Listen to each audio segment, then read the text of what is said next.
ഗ്ലാനിർഭവതി ഭാരത.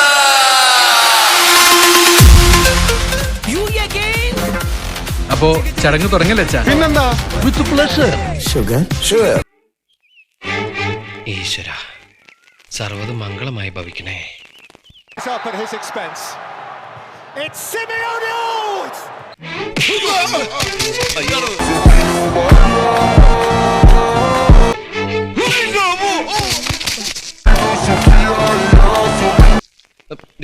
ദയവ് ഇതങ്ങോട്ട് മാറിയുന്നേ, ഞാൻ ഈ തേങ്ങ ഉടച്ചോട്ടെ.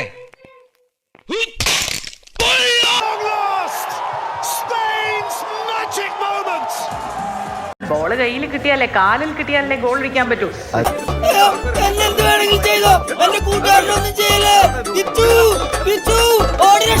20 ഷോട്ടുകളാണ് സ്പെയിൻ അർജന്റീനൻ ഗോൾ പോസ്റ്റ് നേരെ അടിച്ചത്. നിലം തൊടിയിച്ചില്ല, 8 നില പൊട്ടി. എത്ര ഗോള്? 8. തിരിച്ചോ?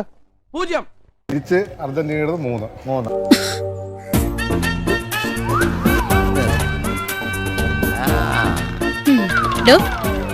പിന്നെ ഞാൻ പറഞ്ഞ പോലെ ആദ്യം ഒരു ഗോൾ ഒരുപക്ഷെ സ്പെയിൻ വീഴ്ത്തിയിരുന്നെങ്കിൽ അർജന്റീന ഒന്ന് ഉണർന്നേനെ.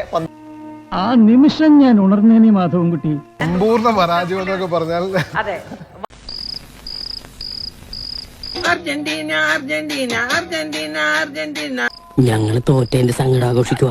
എന്ത് പറ്റിയെന്നാണ് ഞാൻ സ്പെയിൻ എന്ന് പറയുന്നത് വിഷമിക്കലോ പാപ്പിച്ചായ സെക്കൻഡില്ലേ? 4 വർഷമല്ലേ ആയുള്ളൂ കപ്പ് വാങ്ങിയിട്ട്. അതങ്ങോട്ട് അതിന്റെ ചൂടങ്ങോട്ട് അറിയിട്ടില്ല. സ്പെയിൻ ആണെങ്കിൽ 16 വർഷമായി. പാവങ്ങളല്ലേ കൊണ്ടുകൂടി മെസ്സിക്കൊന്നും ചെയ്യാൻ പറ്റാത്ത സാഹചര്യമായി അർജന്റീന സ്വാഭാവികമായും തോറ്റു. അർജുൻ പോയത് നന്നായില്ലെങ്കിൽ പിന്നെയും ചമ്മിയാനെ വടി പോവാൻ. മാനം പോകുന്നതിന് മുമ്പ് സ്ഥലം വിടുന്നതാ ബുദ്ധി. ഓക്കെ കാണട്ടോ.